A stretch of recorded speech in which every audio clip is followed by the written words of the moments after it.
Welcome back, everybody, to another episode of the Suited Kings podcast. Today, we have another final table review episode, but instead of it being an online hand review, this is going to be a live event in Las Vegas, the NAPT, which is a PokerStars hosted event.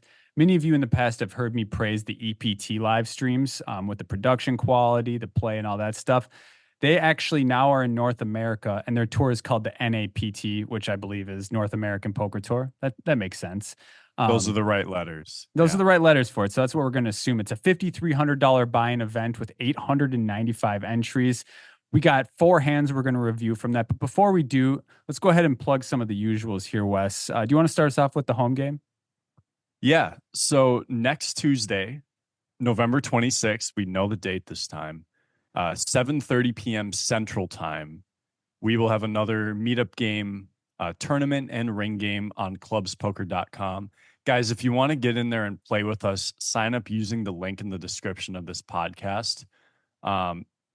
It helps support the podcast. It'll be a lot of fun. Max didn't even win it last time, so he's feeling less Stone cocky Bubble, finally. as a matter of fact. I still won it 3 times. You did Stone Bubble. You did Stone Bubble, yeah. You and I both have a Stone Bubble there. Bubble. Yeah. I tried to Stone Bubble Wes, but he took it away. He won the hand twice. Twice, actually, yeah. I might actually be in the lead for. I think I've cashed 4 out of the 5 times. So that's a little something out of the 5 times. No one cares. Next Tuesday, the 26th, like Wes said. Join Clubs Poker using our affiliate code to support the podcast. You can find that in the description, whether you're watching it on YouTube or in Spotify, Apple. To it on Spotify. Yeah, in any of the descriptions, you can find that stuff. Sign up using our code to help support the podcast. And then come slap Wes on Tuesday, the 26th, 7:30 p.m. Central start. We'll have a 55 sweeps coin entry tournament and a ring game going at the same time. We love to splash, so it's pretty much free money. If you want to come play, nitty, come take our money because we'll be blasting off, that's for sure. Yeah, it's a lot of fun. Get in there, guys. Next up, get in our Discord. I know we talk about this every episode. We have literally on a daily basis, we have a lot of fun, in-depth poker discussion, both about events coming up and about specific hand reviews. If you have any suggestions, if you have any hands that you would like for us to review on the podcast, get in there and have some fun. Yeah. Wes, you're getting pretty good at this. Thanks, Max. I appreciate it. It's only been what? Over a year. A year and 2 months. Yeah. And guys, again, if you want to join the Discord, all that good stuff will be in the description of whatever platform you're using to listen or watch this. Make sure to join our Discord. We love having you. And then when you come in, play the home game with us or the meetup game, you can chat with us because we're usually in there talking crap to each other over the voice channel. So make sure to check that out. Thirdly, and I'll plug this one, Wes, our YouTube channel. We started our YouTube channel about a few weeks back or so. We've got 3 or 4 videos on there now, hand breakdown videos, I believe, and an interview maybe even at this point. But videos easy to follow along. Sometimes Wes and I are sitting here jumbling what the flop is, what our hands are, what the stack sizes are. If you want to just make it easy on yourself, you can always check out the video version. This episode will have a video version. So make sure to check out our YouTube channel, link again in the description. And then while you're there, please subscribe and even like the video. All that good stuff helps our videos get to the top of the algorithm. And we want to grow Suited Kings. And so not much more else to say on that. Lastly, join clubs like Wes already said. And Wes, let's get into the action today. Let's do that. So just a quick reminder, Max did mention 895 entries, $5,300 buy-in. There's $765,000 up top. The first hand we're going to look at starts with 6 players left. 6th place is 155,000. So we got first place is about 5x of 6th place. We got a lot more money to play for. So keep that in mind as we get into the action here. But imagine how painful it would be to get like 9th in this tournament. 70K is a lot of money, but when 700K up top. So a good rule of thumb, guys, a good payout structure, 9th is typically 10% of whatever first is. So like if you see 9th at 70K, first is probably going to be somewhere around 700K. I mean, that's such a big difference to be so close, and it's painful. Well, and that's, if there are any more casual listeners out there who aren't really tournament players or don't play much poker at all, this is how poker tournaments can be like so great or so painful. Like there's Yeah. 895 total entries and you've outlasted literally like 99% of them, 98% of them. And you can get a good ROI on your money, but there's so much more to be won in that final 1% of the tournament or the final several Is there players of the tournament. is there another game anywhere in this world, in this universe, where you can make $70,000? Well, we'll say 65,000 because of the buy-in, and Right. then leave not happy. There, yeah, probably other forms of gambling, I would say, at high stakes in a way, Okay, but just say no next time, point, Wes. Okay. yeah, I mean, like point, the point is accurate where it's like you Win a can see pile of cash. literal, not that 70,000 isn't necessarily life changing to some extent, but Some people it 700, is, yeah. yeah, and like you But then usually if yeah. you're buying in for 5,300, either someone else has a lot of your action or 70,000 probably isn't that much, but That's true, and that was exactly what I was going to say as well. But without further ado, let's go ahead and get to this first hand. So there's 6 players left. What are they guaranteed in sixth place again? 155,550. So they're all guaranteed a nice chunk of money, 150K. The action starts under the gun. Again, it's six-handed, so under the gun is actually going to be low jack.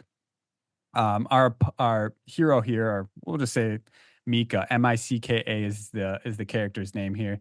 He's got 38 bigs to start the hand, and he opens ace jack off. Next up, we have our chip leader, Marchington, who is in hijack, who's just so the next player to the left with pocket fives. He's got 100 bigs to start the hand. Wes, there's 2 other shorter players than Mika who open this hand. Do we want to be applying pressure by 3-betting pocket fives as chip leader here? I don't hate it. And one thing that I would think about here with pocket fives is what are we getting 4-bet jammed on by? And it's going to be big pairs and ace king mostly. Like even, I don't know about ace queen in this spot. I'm assuming your point is that we don't mind 3-betting and then folding if we Yeah, get jammed on if because we we know have our to, opponent is we're typically 20 to 30% equity. yeah, the range that we get jammed on, like we're so crushed by it that it's kind of just fine. Yeah. I mean, I don't even know if our opponent would 4-bet jam ace queen. So to say it's only ace king and then over pairs, it just, yeah. Yeah. I like, yeah. And honestly, even ace king at a final table, like they're still deep. Yeah. 38 bigs and 100 bigs so far. Yeah, I think this is an interesting thing to think about. There's multiple ways to look at it. Like as Mika, he is under the gun here, or he's in the low jack, and if he gets 3-bet, he certainly doesn't want to get all the chips in and flip against Marchington here, who has him covered. But he also knows that if he gets 4-bet, or sorry, if he gets 3-bet, that Marchington is probably doing this with a pretty wide range. Yeah. And so then it also incentivizes him to 4-bet more in some sense. I do agree with that, but then you got to pull that trigger. You know what I mean? Because of the ICM. You do, and it's tough to do. One thing that makes me not want to 3-bet this is Marchington is just sort of the lack of a blocker. Like if pocket fives, we do want to see a flop with. So you'd rather him 3-bet like ace 5. Yeah, ace 7 suited, ace 9 offsuit instead of 5-5. Okay. Yeah, something where it's like it doesn't flop.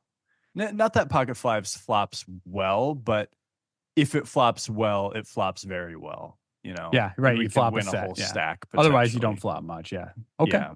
I like that a lot. So, so Mika opens low jack on 38 bigs with ace jack. Marchington calls in hijack with pocket fives, and it folds around. No one else is in the hand.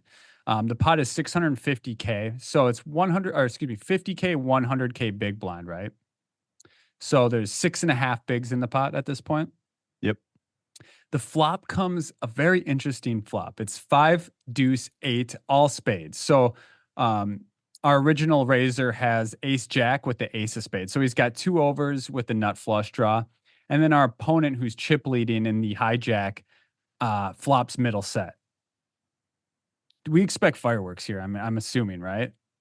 Yeah, I mean, I think it's Mika is still in a situation where he doesn't really want to get all the chips in. He can look at this from two sort of standpoints. One is sort of a pot control where obviously he has the nut flush draw and two overcards. He's not going to get blown off the hand right now. Yep. Um, so he could go for like a check call type line, or he could bet really small here and just, fold out any, not that a hand like queen 10 of diamonds has a ton of equity against us, but just, sort of clean things up and take down the pot now. Yeah. I like personally, if it was me, I would. So there's 650K in the pot or 6.5 bigs. I love it when, the big blinds at like 100K or 10K or 1K. Just makes it makes calculating it easy. Yeah. I would love to see like Mika bet like 1.7 170K here Yeah. into 650. I think that is the correct sizing to use. Just go kind of small.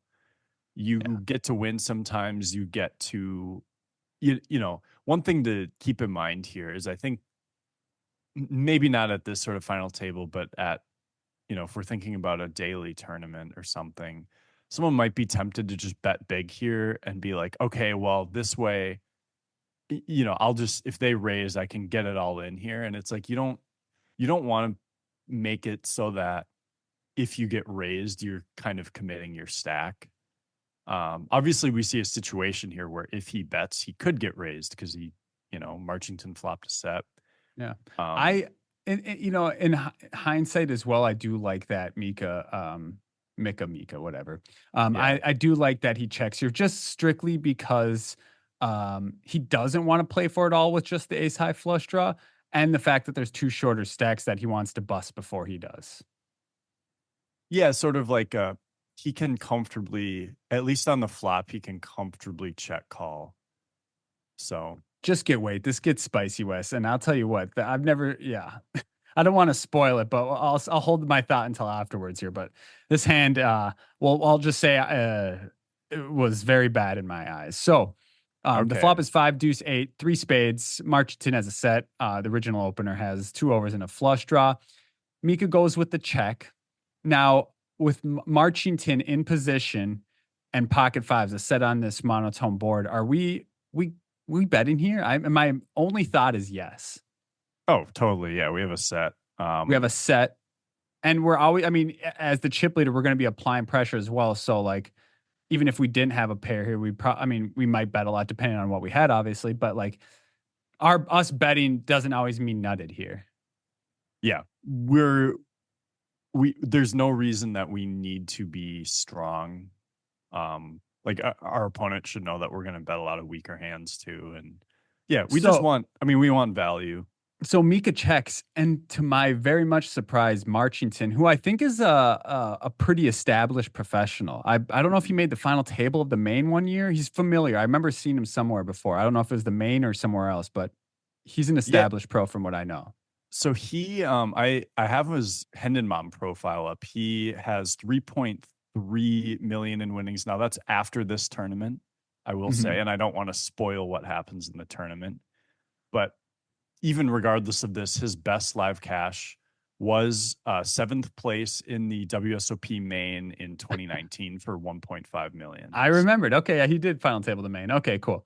Yeah. So, he has some other pretty good scores, but that before this tournament, the main event was his only north of 200K score. Okay. I will say. Okay. So, well, to my surprise, Wes, and I'm sure to yours, Marchington within 5 seconds, didn't think for 5 seconds, taps back.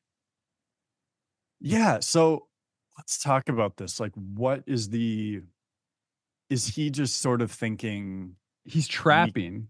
He's trapping, right? But also like there are a lot of cards that just make it so his hand isn't obviously any spade will make his hand not that strong anymore. Is he, but as the chip, I mean, I just don't see that as a reason to not bet. I agree. And I think the things we have to consider are we're assuming Mika has two overcards of some sort, and if his hand contains a spade, he will call a bet. Like he'll call a small bet for sure. Yeah, And if it yeah. doesn't contain a spade, like, are we really hoping that he's going to start blasting off into us? That must be the hope here. And do we want him to? Like on any non, I mean, yes, we do on any non-spade turn, obviously, but like, I don't know. I personally would be betting that flop 100% of the time. I would never be checking that back. I would love to hear his thought on that. I would too, but it So goes check, check. it goes check, check, and relatively quickly. He just didn't put much thought into it, which surprised me. Well, the turn comes the four of spades, bringing four flush on the board. So it's five deuce, eight, four, all spades. Mika now improves to the nut flush, and Marchington has second set. Maybe he just knew. He just saw already. He's like, I feel the spade coming in the turn. I'm going to lose. Coming. I'm just going to lose the absolute minimum. Well, here. then if he felt it coming, he should have just gone all in and got him off the ace of spades. Yeah, yeah. I mean, I think that might be even worse. I'm not sure. So, right, and understandably so, Mika now comes in with the lead. He didn't see bet on the flop, but now that he's got the nut flush, he bets 175 into 650,000. With Marchington here now, I think there's one option, and that's just pure call. I mean, are we on board with that? I'm on board with the call. I'm definitely on board. Never fold here. Yeah, we have 10 outs against a flush. The one thing is, did you have any thoughts on Mika's sizing here? 175 into 650. He bets 175 into 650. So what is that? 33% ish? Am I wrong? It's less. Oh, it's less. Yeah, you're right. 27% maybe. I like it. And the reasons I like it is because number one, our opponent checked back the flop, which initially makes me think that he doesn't have much. He could have like, a queen or his jack, a king, queen, or jack of spades still in his hand and check it back and just try and realize equity. But oftentimes he's just going to have like maybe like king 10 suited might 3-bet pre. This hand in general just got me confused, to be honest with you. But I kind of like the sizing just because I want to get value from all the non-flush hands as well as flush hands. I guess though, like, my thought is sort of this might be a sort of situation where Marchington is going to be sort of inelastic in the sense that if he has a spade, he's going to call.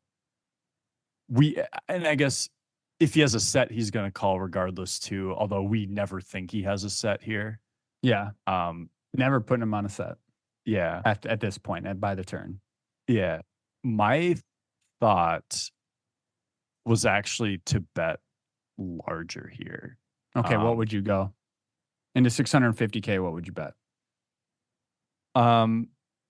We could go like for 425, 450. Okay. And what are you trying to get value from? Just spades? Same exact thing. That I guess my point is, like, I think we're going to get calls from pretty much the same sort of range of hands. Okay. If he has like pocket sixes with a spade, I think he's going to call either one. If he has sixes without a spade, he's going to fold to either size, And so I think from a balance. And I guess like king queen is just going to be folding no matter what. So right. And if it has a spade, it's going to call no matter what. Yeah. Okay, I'm liking where your head's at now, especially if he has like pocket sixes with a spade, which he can clearly also have. Yeah, and again, not that we ever think he has a set, unless maybe it's pocket fours. But with his 10 outs and his possibility of it being good, I think he's just going to call. Obviously, I don't think he's going to call it like a 3x pot bet here, but I think he'll call a big bet. Well, Marchington, loving the price now that there's a four spade out there. I mean, obviously, he would love to see probably a larger bet if it wasn't a fourth spade on the turn, but he ends up calling, and the pot is now exactly 1 million. This is where my mind is absolutely I have no idea how to play poker, apparently. I mean, these guys are at a final table playing for almost $1 million. And then this action on the river. Are you ready for this? I'm going to let you guess. What do you think happens on the river? Well, the way you're describing it, I kind of set you up here for sure. Yeah. Well, it could still, I don't know what the river card is yet. Here, we'll get to it on the video. So the dealer peels out the ace of diamonds. So the full board is 5 deuce 8 4 all spades, and then the ace of diamonds on the river. So the original Okay. raiser now has ace of spades. So he's got the nut flush draw, and he also has the ace, so he blocks the top pair. So that it's more likely that Marchington doesn't have an ace here. Yeah, I mean the ace itself is It's kind of not. irrelevant.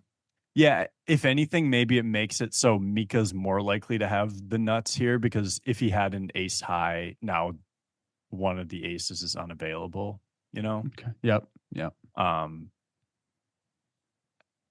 Well, so I'm gonna guess it either goes like bet raise, or it goes check bet raise. It's weird. It feels like it's gonna be hard for Mika to make a big mistake. I feel like Marchington's gonna do something weird.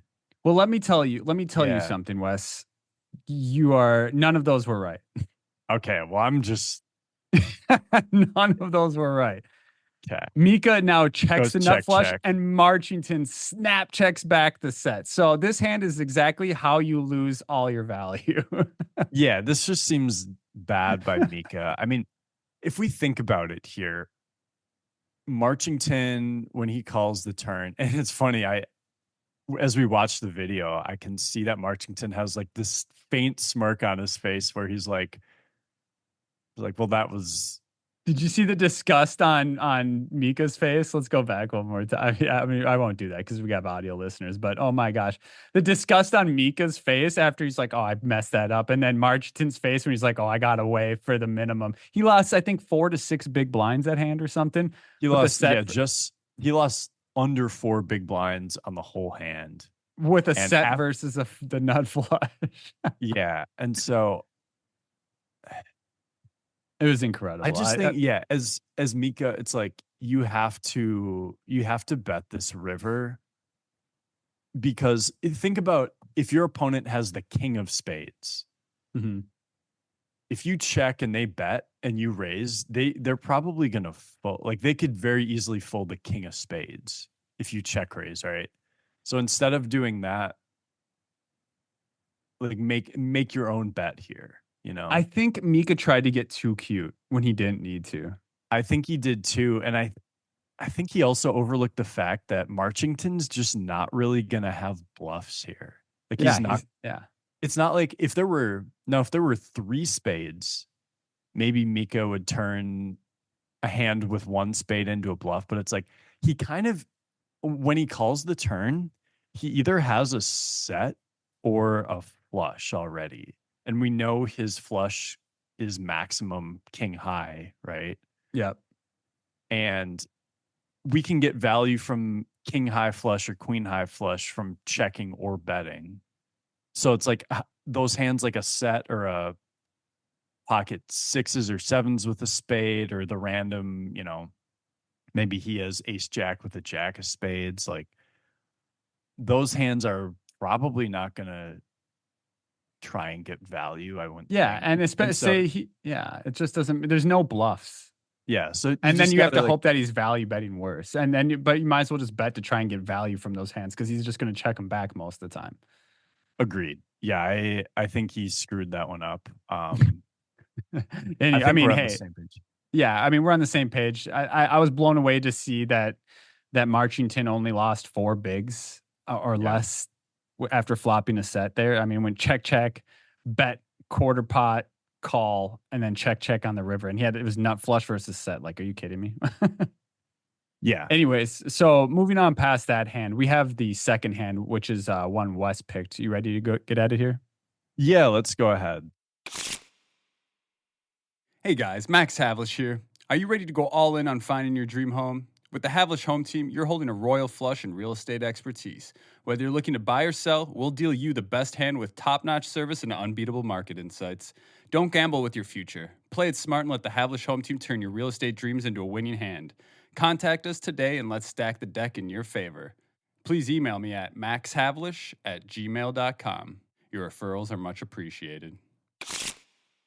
we're still kind of in the same situation. 6 left. The blinds are up to 60,000, 120,000 with the 120 ante.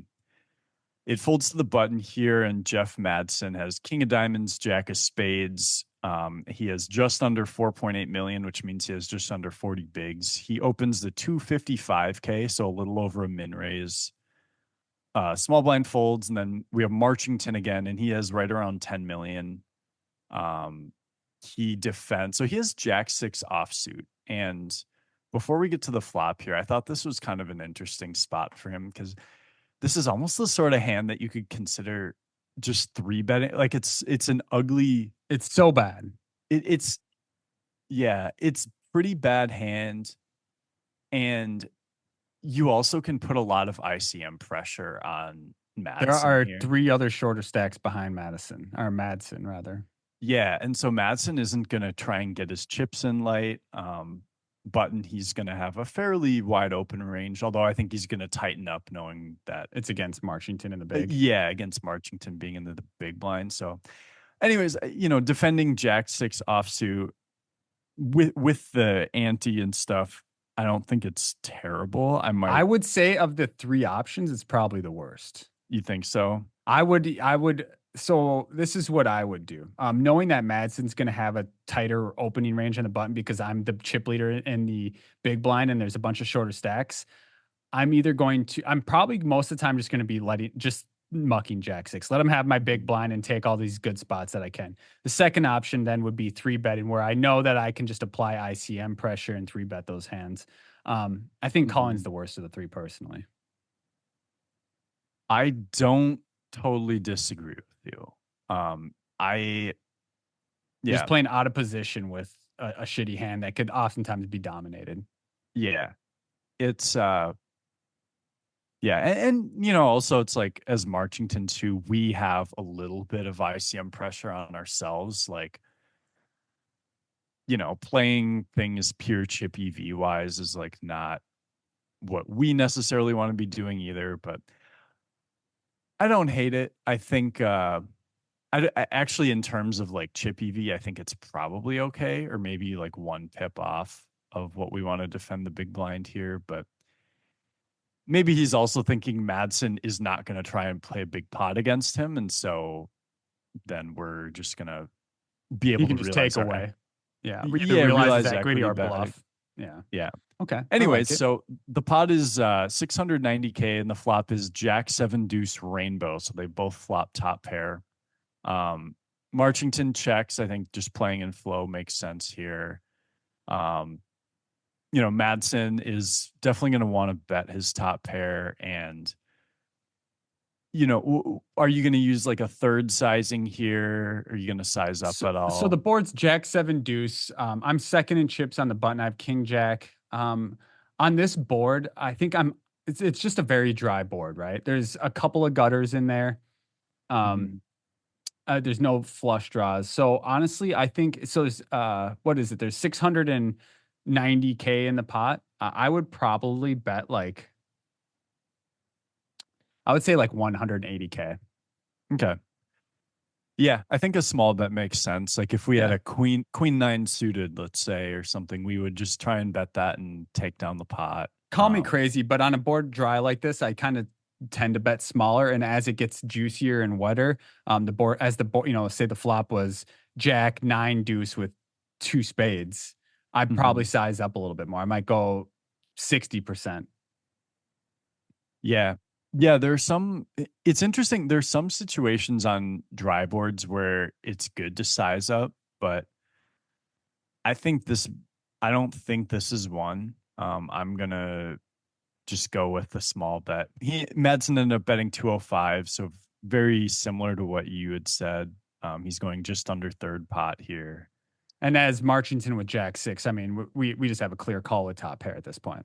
Yeah, I think I will say if we were, I don't think it's crazy to raise here. And the reason I say that is that it's clearly not as a bluff, it's as equity denial. It's actually just value in the sense value. I think sometimes people when you flop top pair, you're out of position. There are situations where it's like, okay, well, I know I don't want to get all the chips in now with this hand. So, I don't want to raise. And I think I would lean towards calling too with as Marchington here, but just for the sake of like kind of expanding the way we think about it, I could see wanting to raise here. Like if Madsen has a gut shot, if Madsen has a 7, if he has pocket 10s, 9s, 8s. There shouldn't be too many combos of gut shots.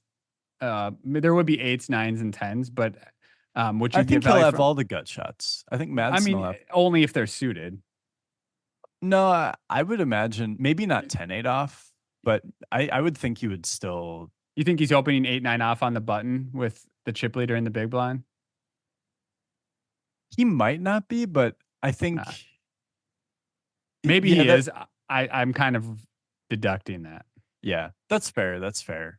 Um, yeah, that's true. He will want to play tighter based on the big blind being the chip leader. So yeah, Another maybe he reason. won't have those hands. But yeah, so it's value slash equity denial where he will have plenty of ace high. He will have all of the combos of king queen ace king that have 2 overcards. He'll have. That's where the equity denials. Yeah. Yeah, and so not that this is the play for right now. I think that might be more of a middle of the tournament chip EV type of play where he will have the 8-9 offsuits and he will have more 7x than he does now. Like our jack is very often ahead. And I think that we'll get, if we check raise small, we'll get called by a lot more hands we're ahead of than we might think right off the bat. Maybe, but here's my thought on it as well. So if I'm going to check raise this hand in this spot, the reason why I wouldn't want to is because Jeff is got 4.3 million. I have 9.6 million. Everybody else has less. So he's the only one who can put a detrimental dent, like a dent into my stack. Right. And I don't want to value own myself against a hand like that or against a stack like that. Whereas if someone had like one of the 2 million stacks, I wouldn't necessarily mind trying to get it in against that one. Right. And so that is why I gave the caveat before that last statement of like in a chip EV spot. Yeah. So again, in this spot, I definitely am leaning more towards calling. And honestly, even in chip EV spots, I'm probably leaning more that way too. But I do think it's good to explore. I think most players, me included, don't really check raise enough. And it's good to have that thought process in your head of, okay, I have top pair. That's usually good. Like, do I want to get value? If I check raise and he calls, he's not going to suddenly turn 10s, 9s, 8s into a bluff. So I don't have to, if I check raise and then check on the turn, I don't have to worry about getting blown off by some hand that is worse than me, but not a bluff. You know what I mean? Yeah. So, yeah. anyways, moving on to the turn. And I mean, this is how you win tournaments. Boom. The 6 of diamonds just falls on the turn. So now Marchington, chip leader in the big blind, has top and middle pair. Or I'd say top and third pair. Yeah. However you want to say it. And then our opponent now has just top pair. So we take a commanding lead. And it's pretty hidden commanding lead. Very much so. I mean, it looks like a complete wreck here. And yeah. So my plan is Marchington. I think now there's an argument to check raise. Like if we check and face a bet, are we going to check raise or check call? I like check raise because I'm concerned that if I check call and then check river, he's going to check back a lot of hands and I'm going to lose value that way. Yeah, like it's specifically like King Jack. King Jack might is going to check back a lot of rivers that come in because our opponent can make a lot of 2 pairs straights, whatever the turn. A lot of rivers we don't love with King Jack here. Now, do we think King Jack will call a check raise here? Yeah, I do actually. I think our opponent, especially someone like Marchington in the big blind, can have a lot of now combination, like let's say like 5-8 of diamonds. Okay. And you think you would have called the flop with that? Yeah, he might for a small sizing because he's got the backdoor flush draw, the backdoor straight draws. It's a thought. There's more hands than just that, obviously, but Totally. Yeah, there's like some gut shot or the gut shot turned open ender type thing with yeah, eight there's nine. a bunch of combination. Yeah, the turn brings in a lot more combinations of draws Yeah. that could got there. So, yeah, I do think Madsen with King Jack would call a check raise. What do you think? I don't know if he would, but my thought is Marchington is if we check and face a small bet, we definitely want to check raise. And if we check and face a big bet, we just want to check call because those are often the hands that are going to bet river, whether it's for as a bluff or for value anyways. Maybe I'm wrong about that, but that's sort of what my instinct would say in the moment. Well, right. And Marchington being the chip leader and he's been applying a lot of pressure. I mean, he could be doing it with a lot of non-nutted hands. So that's kind of another thought as well. Mhm. And if we're just folding King Jack, I feel like we're just being exploited or getting run over too frequently. Maybe. So yeah, maybe. What do you what so Marchington obviously checks on the six here after he turns two pair. With Madsen here, are you double barreling? We're not we're I, betting this, right? yeah, I think I would go bigger here because there is a lot of like 7x of diamonds, deuce x of diamonds that has a pair plus a lot of equity. I'm certainly expecting to get called by a jack again. And I think there are a lot of rivers I might check back, but it's the sort of thing where I'm trying to get it's almost like I'm not going for two streets, but I'm going for a very big one street type thing. Okay. Okay. So I maybe like a that. Yeah. 850K. Okay. So there's Um, 1.1 million in the pot. Madsen's got 4.3 behind and Marchington's got 9.6. Let's go ahead and see what he bets. You said what number did you say? 850? yep. Psych, he doesn't bet. He checks it back. Yeah, and so this is why I chose the hand here.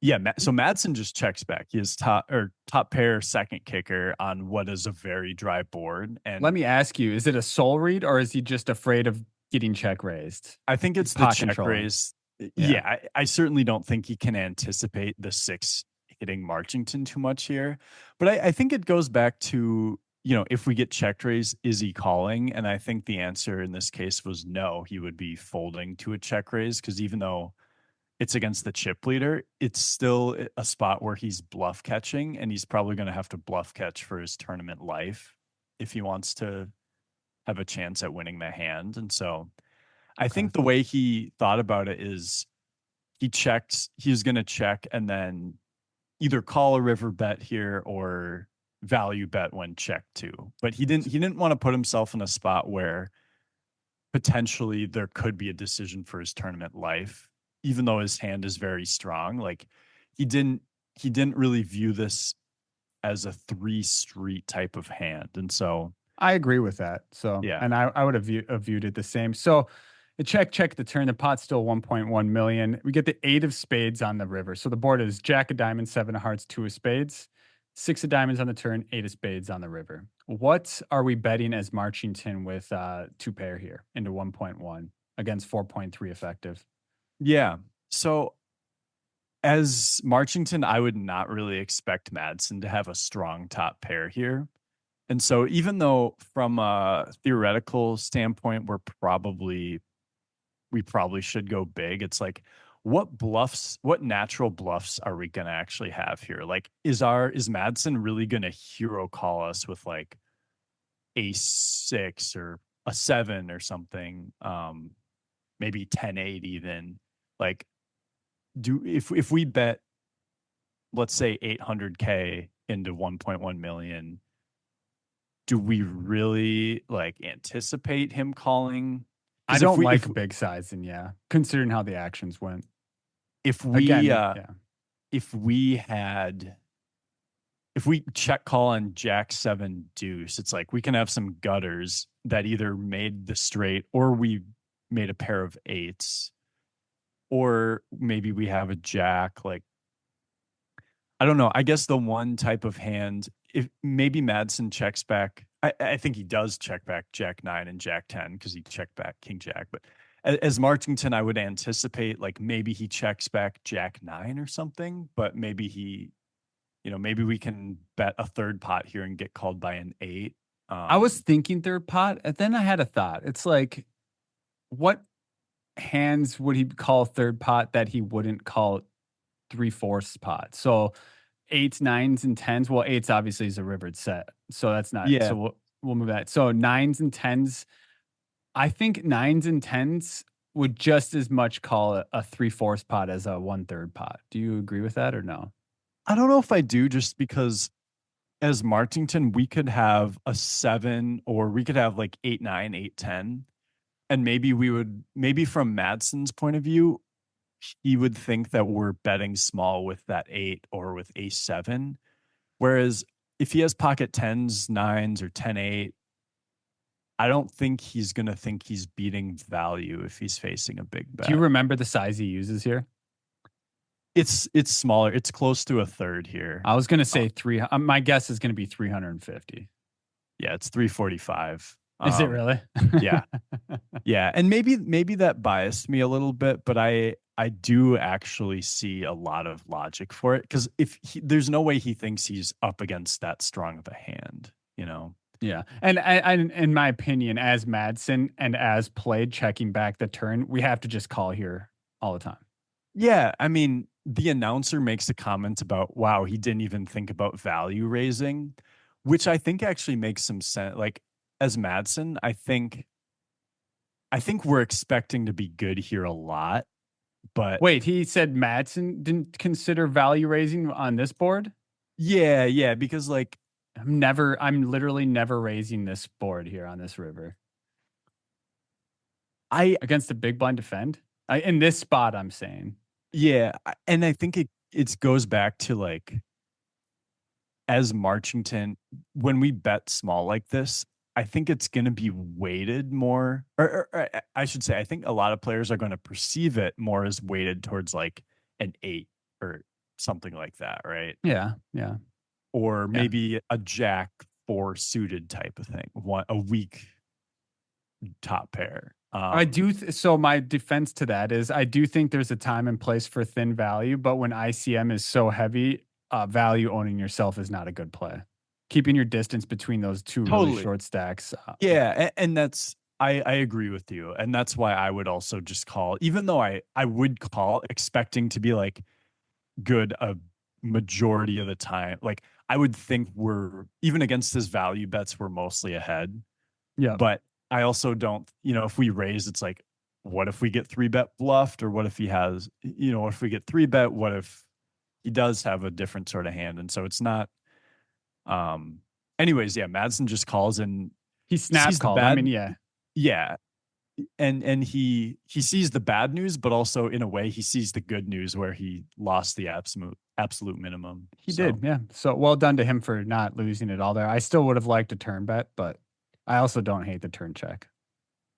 So going on to the third hand here, this one's kind of like a filler hand. There's not a lot of action to it. I'm just curious, my thought, if you think this is a punt or not. Okay. So Mika, who's now got 6.75 million, so 6,750,000 or so, folds to him on the button. So it's four-handed now. So cutoff folds. He's on the button with pocket tens. He makes it 250 at 120K BB. So just over 2 bigs. Marchington in the small blind folds. And now our opponent in the hand is in the big blind. Johnson is his name. He's got 2.1 million. So what is that? Like 18 bigs? Yeah, that's just about 18 bigs here. He's got 18 bigs and ace 4 offsuit in the big blind. What are our options here as the shortest stack? So the next biggest stack is like 4 million. He's the shortest with ace 4 here. What do we do with ace 4 here? Is it pretty pure call? And let's keep into consideration, we're not talking middle of the tournament stuff. We're talking at right now, final table 4 left. I think I'm jamming. Like, if the second stack, first off, we're up against the button range. Second, when there's 4 left, there's actually like less ICM than when there's 7, 8, 9 left. Right. Right. Kind of the closer you get to heads up, the less ICM is a factor. It would be a bigger factor, except like the second shortest stack has basically double what we have. So we're not Too in a worried about that. situation where survival is as much of the priority. Like we're not expecting there to be a lot of situations where those, someone else gets all in that risk before we do, at least in the near future, I should say. Okay. Okay. I think ace 4 offsuit, it's like we have the blocker, we have a lot of chip, we have plenty of fold equity, and I agree with all of these points you're making, but I just think that there's so many better spots that can be found. I know, like, if you were to take this into GTO land, it would probably be printing, and you're going to get a lot of better hands to fold. Like, I mean, well, that's like ace 8 offsuit isn't it's going just to going call right us into the off muck, here. right? Ace 9 offsuit's going to the muck, probably. I don't know. Maybe ace 10's even going in the muck if it's not suited. I don't know. Yeah. I 18 would think, bigs, yeah. like the ace 9, ace 10 offsuit is kind of the threshold, probably. Yeah. So Mika opens the tens on the button, and Johnson 3-bet jams ace 4 off for about 18 bigs, being the shortest stack with 4 left. I know that it can be correct, but I just don't think it's the spot for it. And I'm glad to hear your opinion on it, that it differs from mine. It's just something, I mean, I don't know. I just don't think I'm going to do it. Here's actually, and I'm going to quote one of the people we've had on our podcast. He didn't say this on the podcast, but he said it to another one of our friends. Like, you don't want to be in the mindset of waiting for a better spot when you already have a good spot. Like, if a spot's plus EV, you just take it, regardless of, interesting. Okay. Because like every time you don't take a spot that's plus EV, you're missing an opportunity to like make money, essentially. So I agree with that and I disagree with that. And the reason I disagree with it is because we're not going to be in, for example, this spot. He may never be in this spot again. So there's not a sample size for him to run it 100 times to make that EV from it. Do you see my defense here? It's like this is a potentially one-time opportunity for him. So maybe that justifies him not having to take every plus EV decision, because it's not, I mean, when you're in this spot only once and you're not going to have a large sample size, that essentially to me means nothing. But why play a tournament if you're going to pass up on plus EV? Like, you're going to just lower your chances of winning if you're not taking. Because again, I think I could find better spots. If you get dealt a better hand, though, is what I'm saying. Like, now, if you I also think 18 bigs has a lot of playability forehanded in what I assume is an hour plus levels. That part is true. Yeah. I mean, I'm not like loving it, but I also don't think the one time I will say that you can maybe wait for a better spot is if you're in a spot where you are like far and away the best player at the table, and you don't want to like flip with you don't want to take just these tiny edges when you could have a lot of bigger edges. But I don't think there's really a fish at this table. If we look at all their Hendon mobs, like coming into the tournament, they all had 7 figures worth of earnings. Like, I don't think there's any one of them that's gonna be. I agree. They all seem, I mean, I've seen all these guys before. Marchington, Johnson, Meek, I guess I hadn't seen before. So yeah. Okay. Well, I this is why we talk poker, right? We want to learn. We want to see how people look at it differently. I think I would have just ended up mucking it, but I'm also a nit when it comes to high equity spots. Would you have mucked it or defended? Oh, excuse me, defended. I would have defended. I would have defended. So the truth is, he would have lost it all anyways, because the flop came ace 10-4. So so he would have flopped top and bottom, and the other guy would have flopped middle set. But instead, he jams, gets snaps, and then loses. Okay.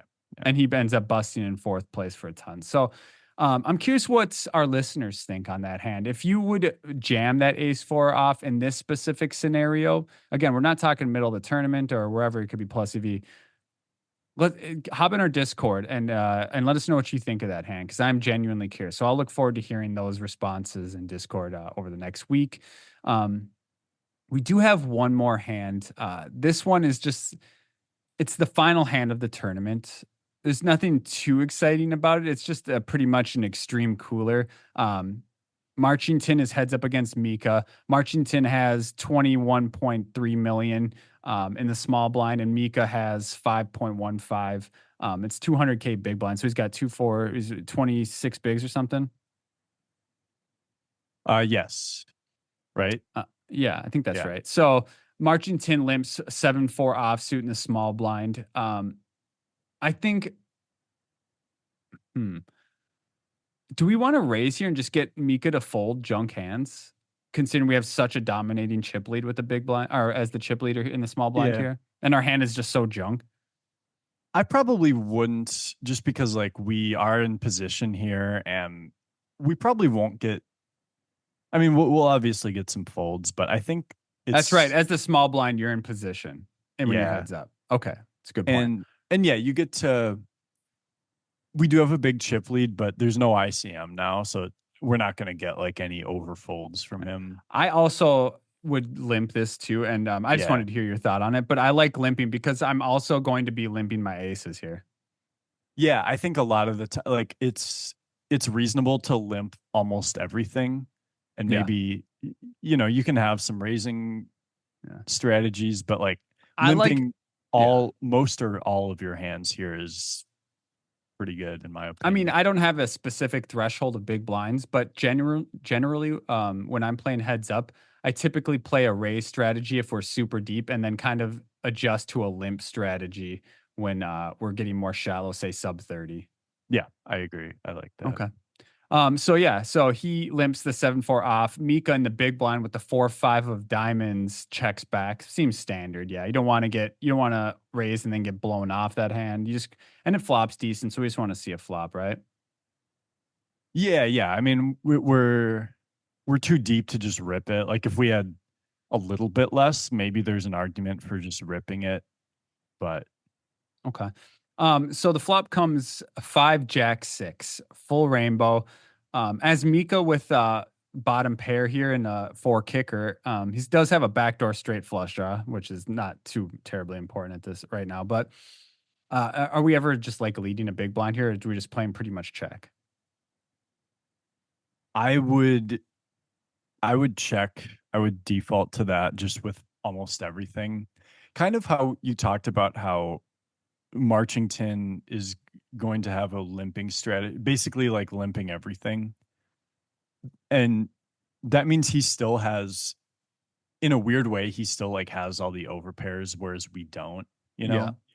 I mean, we can both have like 2 pair, it's not that clear. And I'm actually like not in the tournament heads up setting when we're this deep. I'm not like quite as sure what the play is, but I would default to just check calling, because if we bet and either call or get raised, like you don't really know if where we you bet, we're not sure if we're getting value or value owning. I like it. I'm on the same board as you. So Mika checks and Marchington bets 200K into 8. So he bets quarter pot with a 4-5 diamonds here. I think we have one pretty clear option, which is call, which we just discussed.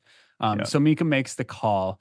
Now 3 of diamonds or offsuit 3. Offsuit 3 of diamonds would have been really good, but instead it's a 3 of spades. So now Marchington with 7-4 has the nut straight, and Mika has third pair with an open ender. But heads up, that's still pretty damn strong. Not only could he still be ahead, but he's kind of improved his equity, his assumed equity. Yeah. Obviously, his equity in practice got way worse, but against any other value hand, he just gave himself 8 outs. So I think I still don't think there's any reason to like lead here as Mika with the 4 or 5 of diamonds. We're just going to play pure check here. That's pretty much what I'm going to do. I agree. My thought is I'm going to check call again. Like our 5 could still be good against a lot of bluffs. Maybe trying not to take our 5 to showdown, essentially. Yeah, and if Unless you we know, hit the if deuce on the river or something. totally, yeah, and if we're against a jack, like we probably have 13 outs, Well, and so Marchington is licking his chops. What does he bet into 1 million, and our opponent has 4.95? What are we betting here to try and get it all in I out of the would river? bet something around pot, like a Yeah, million. I like that. Yeah, you're trying to build it up to 2 million, take 1 million out of his, and then just maybe slightly over bet jam the river. Yeah, and if you think about it, like we can have there's a spade on the turn. Like we could have turned spades. We could have 7-8, 7-9. We could have a four. Obviously we have a four with a seven here, but like we could have there are a lot of draws we could be bluffing with. And so I think if we have a straight or two pair or like maybe king jack plus, I would just go very big here. So Okay. So he did go big, but not as big as you and I would have. He went three quarters, 700, right on it, almost 750K. mhm. With Mika, I think we just have a pretty pure call here, or what do you think? Yeah, pure call. We have some showdown value and some equity. So we can never fold and there's not really incentive to raise. I agree. And Mika agrees as well as he lands on call here. The pot is now 2.5 million. We have 20 million with the nut straight, and our opponent has 420, 4.2 million. Light it, 4.2. light it up.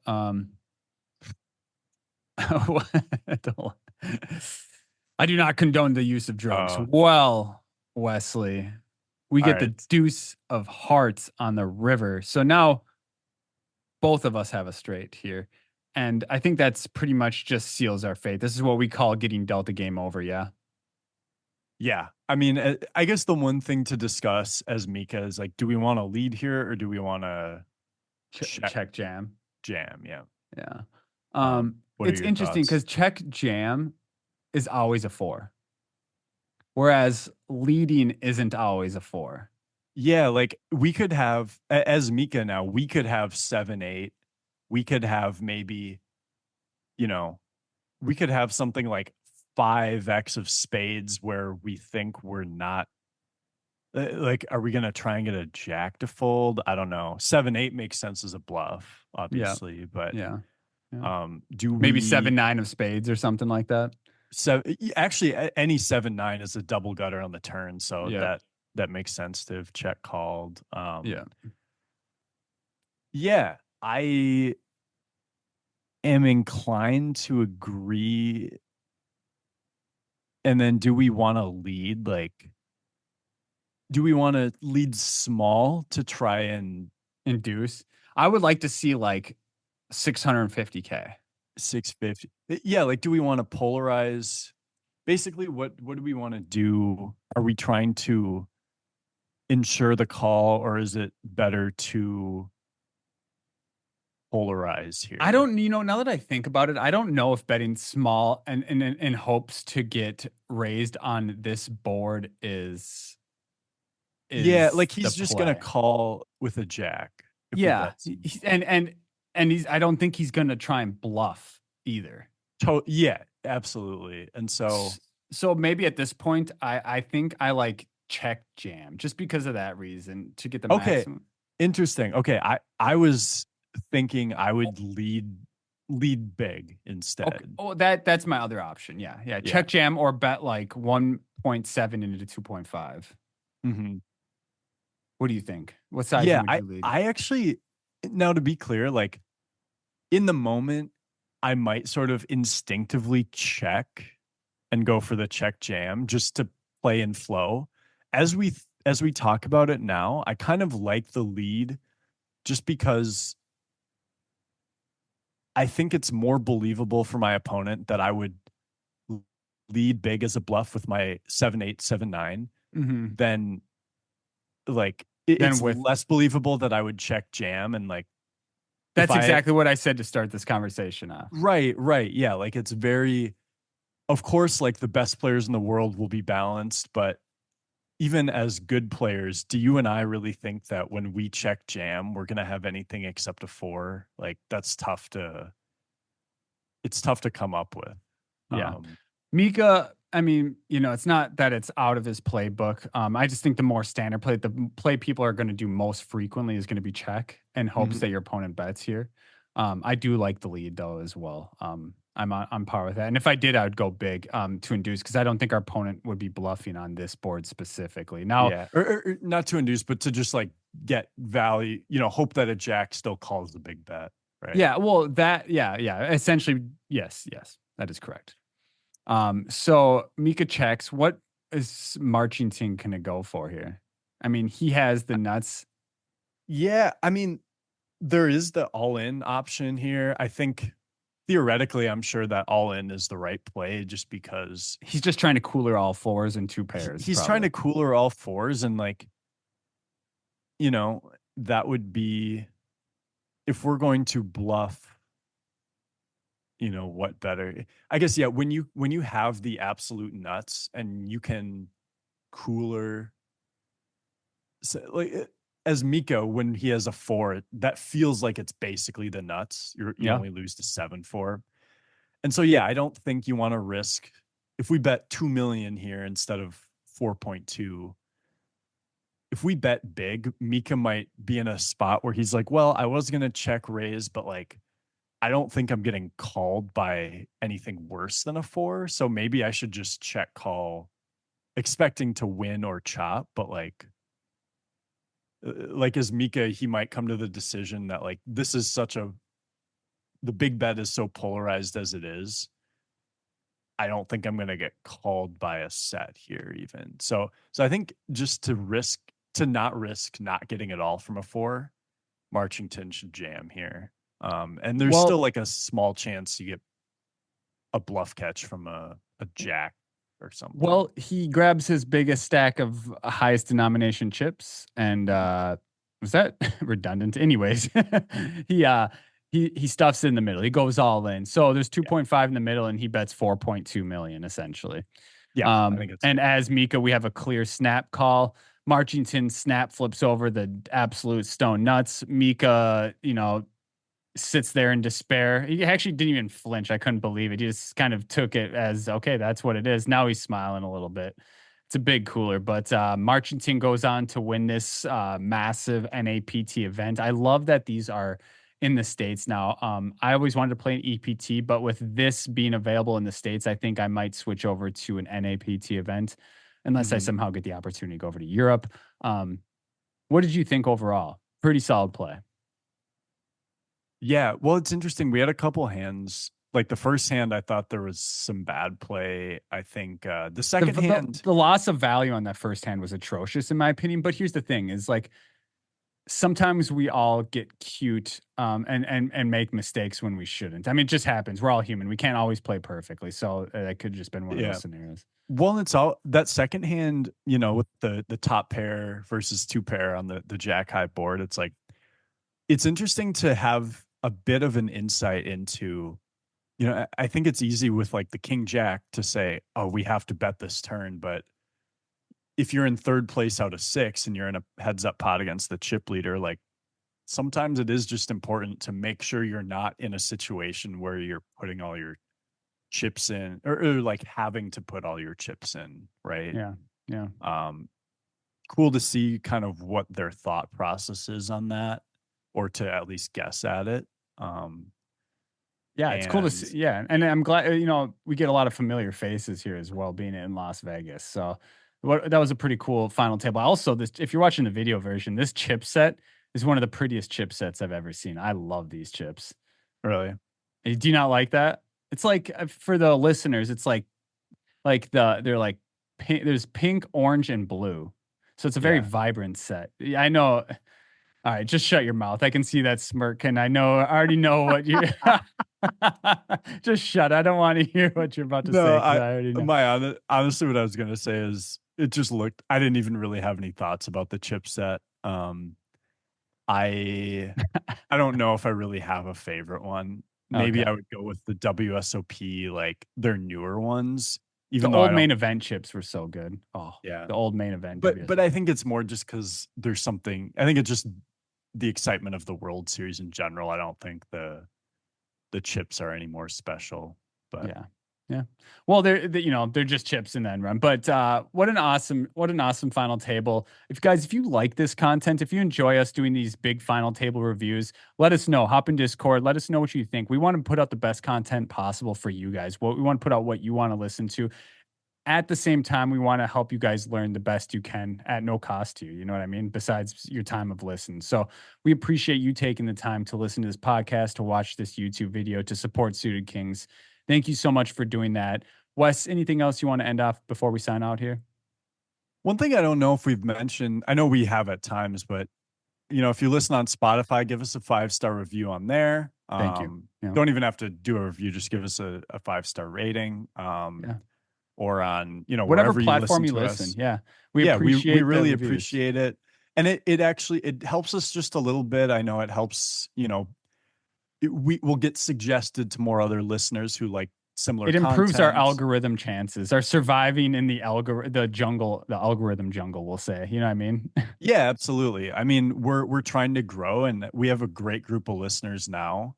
But we want, we would love to get our content in front of as many poker fans as there are. So yeah, we'd appreciate that, guys. And Discord, Clubs Poker, meetup game. For those of you in Minnesota or near in the Midwest who are going to come play, good luck in the Cheap and Deep at Canterbury this weekend. That's right. I will be there at Cheap and Deep this week, and I think I can only play one of the starting flights, maybe two. We'll see how the weekend goes. It's been a busy week for me, but if you see me there, say hi. If we're at a table together, I'm sorry for, sucking out. So I'm picking myself for winning this one, Wes. I'll pick you too. All right, I like that. And then this will be my last event before the WPT in the beginning of December. I'm going to go out for the WPT Prime 1100. And then potentially stay for the 10K. That's still in the air. I haven't made any plans for it yet. It's hard with the holidays, with work and all that stuff. So totally. Yeah. And I'll be there too. I guess I should mention tomorrow I'm flying down to Florida to play in Hollywood. There's a $400 $2 million. And that's insane. That's such a big guarantee for $400. Yeah, it has some serious gladiator vibes. I just got to say. Probably a better structure though. Hopefully. A little bit, but it's half-hour levels. No. It'll be 40 minutes, and then after level 24, it's hour-long levels. It's a 3-day it's way better. So, yeah, I think it'll start out, and it doesn't skip the levels either. The Gladiator skips some levels, so this one does not. This will be a better structure. There are 4 days and 2 flights a day, so 8 total flights. Although it does start today, so I'm gonna max out at like 4 of the flights. And there's also an 1100 that if I'm not deep on day 3, I will get in that one as well. Cool, man. Well, I wish you the best of luck down there in Florida. I'll take care of it here in Minnesota. And then we'll see each other out for the WPT Prime. Definitely looking forward to that. Guys, thanks again for spending the time to listen and watch with us today. Hope you guys have a good one.